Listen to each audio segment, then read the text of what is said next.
Today I'm going to start a new series where I take you through my fat loss phase being coached by Paul Revelia as I prepare to get ready for the physique stage for the very first time after turning 40 years old. Hey, this is Colin DeWay. If you are new here and you want to create sustainable results that last, start by subscribing today and make sure you click that bell notification so you don't miss anything. Yes, that's right, I'm going to be documenting my fat loss phase here, but don't worry. If you were concerned about missing out on my client Vivian's reverse diet series, that is not going away. What I have decided to do is instead of doing that every single week, I'm going to alternate weeks between this series and that series. So it'll be 1 week reverse diet, 1 week my fat loss, back and forth, back and forth. So for this first video, I'm actually already 3 weeks into my fat loss phase. So what I'm gonna do is I'm gonna start with the initial adjustments that were made between both macros and cardio, and then I'll talk about how things have progressed and where we're at currently. But make sure you stay to the end of this video because I'm gonna talk about a very important message about this process that you're not gonna wanna miss. So at the start of this prep, we were 28 weeks out from my first show. I'm actually doing 2 shows. I'm doing Paul's show, and then the very following week, I'm going to be doing the Yorton in DC. So we had plenty of time, and the reason we're taking our time is just to make sure that we can avoid too much adaptation, maintain as much muscle mass as possible, get ready early. Any potential problems that come along the way, we can easily kind of just navigate them and not have to worry about it and not have to like cram to the finish line and take our time and even potentially reverse into the show, which would be amazing, but we'll just have to see how things go here. So obviously I was really curious to see what kind of adjustments he would make in that first week, and to be honest, he didn't make a big adjustment. It was a little bit smaller than I was kind of expecting. So he dropped my carbs by about 60 and my fat by about 15, which led to just short of about a 400 calorie decrease per week, while also including an extra 35 minutes of cardio for the week. So I was doing 40 minutes before, I was doing 4 10-minute sessions, and then I started doing 5 15-minute sessions.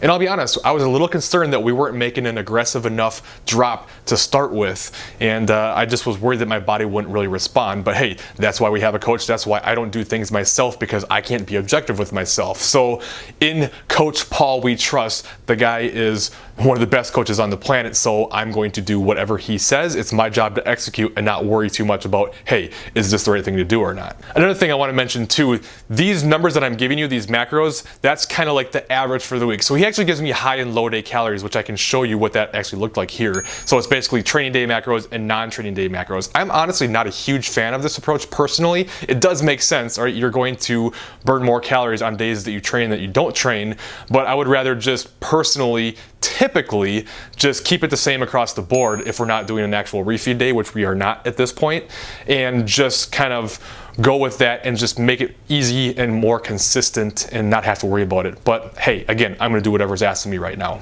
So after 1 week was complete, I had lost about 0.7 pounds on average from the week prior. So a little bit of a drop, not a huge drop, but hey, we're not looking for massive drops either. That's why we took plenty of time, so we don't need to see super fast progress, and again, we can keep as much muscle mass as possible. And I also noticed some pretty decent changes in body composition and saw my waist measurement go down by ½ inch in the first week. So clearly things had started to move and I was in a good spot. So after week 1, we just kept things the same and proceeded to week 2.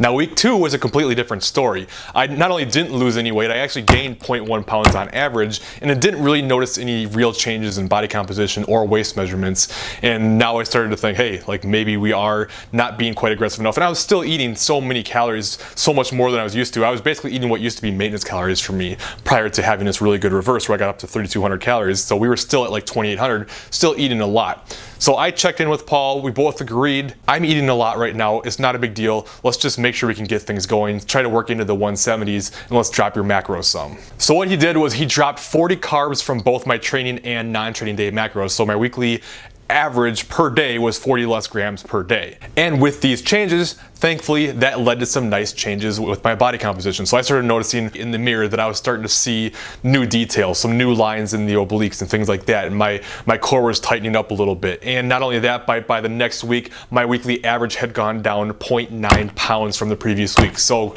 awesome. We hit that threshold I've talked about so many times before, where it seems like everyone kind of needs to hit that threshold to get things going. Seems like we've hit it. So body weight started moving, body composition changes are showing up. all good signs. Training wise, things are actually going pretty well now. I actually wasn't doing very well for a while there. The first about 4 weeks of this new training plan, I was really dragging and just having a hard time. We switched to a much higher volume routine than I was used to, and it was taking time for my body to adapt. I'm not going to go into too much detail on this because I'm going to do a future video about what happens when you do this and some things with something that's called the repeated bout effect.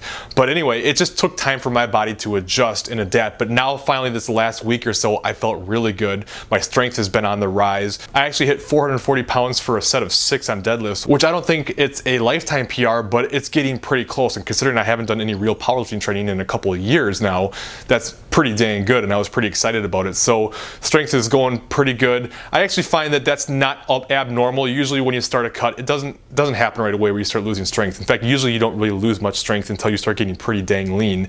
So it's not unreasonable to actually continue to get stronger as you cut. So the whole you just get weak as soon as you cut thing is a myth. The reason that usually happens is because people cut way too aggressively and start dropping weight too fast.